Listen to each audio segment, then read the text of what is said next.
لله رب العالمين، والصلاة والسلام على سيد الأنبياء والمرسلين وعلى آله الطاهرين المطهرين. أما بعد، فقد قال النبي صلى الله عليه وسلم: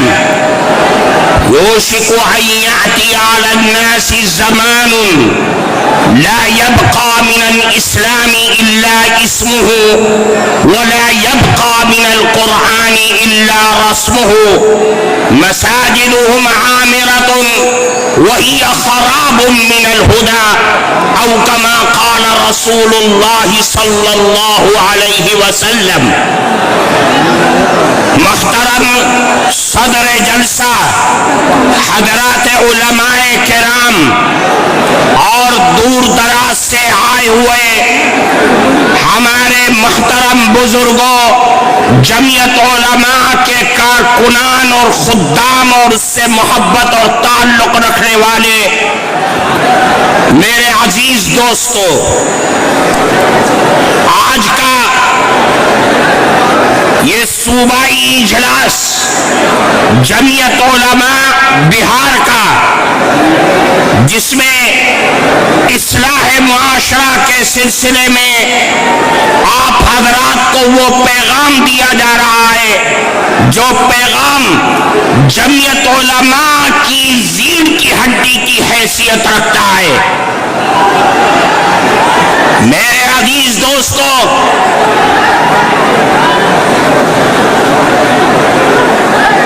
اصلاح معاشرے کا تعلق مسلمانوں کی زندگی سے وابستہ ہے، مسلمانوں کی معاشرتی اور معاملتی زندگی سے وابستہ ایک پیغام ہے. اللہ کے نبی جناب رسول اللہ صلی اللہ علیہ وسلم نے ایک موقع پر ارشاد فرمایا: قیامت تک آنے والے نسل انسانیت کو اور رسول اللہ کی رسالت پر ایمان و یقین رکھنے والوں کو یہ پیغام دیا اور پیشین گوئی فرمائی کہ دیکھو، عنقریب ایک زمانہ ایسا آ سکتا ہے کہ لوگ نام کے مسلمان رہ جائیں گے،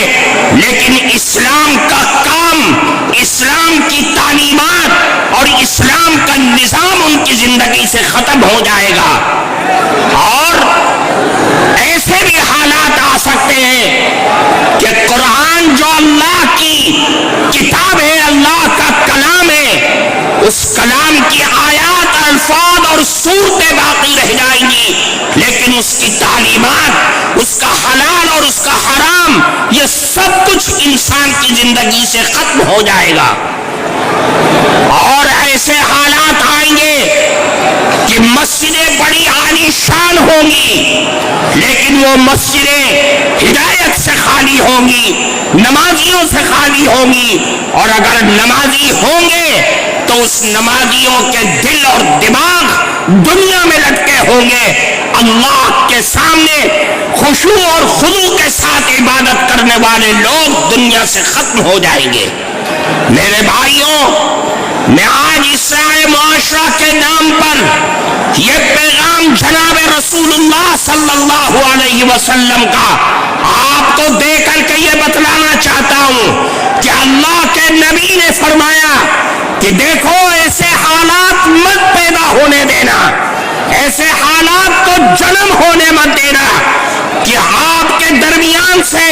اسلام کی تعلیم ختم ہو جائے، قرآن کے الفاظ باقی رہ جائیں اور اس کی تعلیمات تمہاری زندگیوں سے ختم ہو جائے. یاد رکھو، آج جن حالات میں ہم جی رہے ہیں، جن حالات میں ہم سانس لے رہے ہیں، دنیا جو ہمارے سماج اور معاشرے کو تباہ و برباد کرنے پر لگی ہوئی ہے، اس کے لیے ضروری ہے کہ ہم دنیا والوں سے یہ بتلا دیں کہ جتنا تم ہمیں ستاؤ گے، جتنا تم ہمیں آزماؤ گے، ہماری قوت ارادی کو اور حوصلوں کو ختم کرنے کی کوشش کرو گے، ہم رسول اللہ کی تعلیمات رسول اللہ کے دین سے اپنی زندگی کو وطر ہی وابستہ کر کے تم کو دکھلا دیں گے. اور دنیا والوں کو یہ بتلا دو کہ رسول اللہ کی شان میں تم گستاخی کرو یا قرآن کے آیات کی تم بے حرمتی کرو. ہم خباب اور خبیب کے وارث ہیں, ہم بلال کے وارث ہیں, ہم جان تو دے سکتے ہیں لیکن رسول اللہ کا دامن نہیں چھوڑ سکتے. اپنی اولادوں کو بتلا دو کہ ہم سمیہ کے ظلم و ستم کو جانتے ہیں. اس نے اپنی جان دے دی کفار مکہ کی برسوں کی نوک پر, ہم سب کچھ جانتے ہیں. ہم اس سمیہ کے وارث ہیں جو جان تو دے دیں گے لیکن رسول اللہ کی تعلیم کو اپنی زندگی سے ختم نہیں ہونے دیں گے. اور تم کیچڑ اچھالو, اللہ کی کتاب پر کیچڑ اچھالو, رسول اللہ کی ذات پر کیچڑ اچھالو. یاد رکھو میرے آقا چاند اور سورج ہے, تم تھوکو گے چاند پر تو تمہارا ہی منہ کالا ہوگا. میرے عزیز دوستو, میں آپ کو اس اسٹیج پہ یہ پیغام دینا چاہتا ہوں کہ آپ یہاں سے اٹھ کر کے جائیں, اپنی اولاد کی صحیح تربیت کریں اور ان کو وہ پیغام سنا دیں جو حضرت ابراہیم نے, حضرت یعقوب نے پیغام دیا تھا کہ اے لوگوں, وَوَصَّىٰ بِهَا إِبْرَاهِيمُ بَنِيهِ وَيَعْقُوبُ يَا بَنِيَّ إِنَّ اللَّهَ اصْطَفَىٰ لَكُمُ الدِّينَ فَلَا تَمُوتُنَّ إِلَّا وَأَنتُم مُّسْلِمُونَ. اے لوگوں,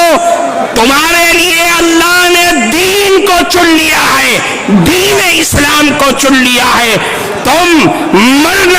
تو جانا لیکن دین اسلام کا دامن نہ چھوڑ دینا. اور میں آپ کو اس اسٹیج سے خیر سگالی کے طور پر یہ پیغام دینا چاہتا ہوں, اپنے اندر سے ڈر اور خوف کو ختم کرو اور یاد رکھو مسلمان کے دونوں ہاتھوں میں لڈو ہے. وہ جیے گا دین اسلام کے ساتھ جیے گا تو غازی بن کر کے جیے گا, اور اگر مرے گا دین اسلام پر تو شہید ہو کر کے مرے گا. یہ جمعیت علماء کا پیغام ہے. اس لیے میرے بھائیوں, آپ یہاں سے جائیں, اپنی اولاد کی صحیح تربیت کریں, اس لیے کہ معاشرے کی سب سے پہلی سیڑھی اور سب سے پہلا زینہ اپنی اولاد کی صحیح تربیت کرنا ہے. اس لیے میرے بھائی,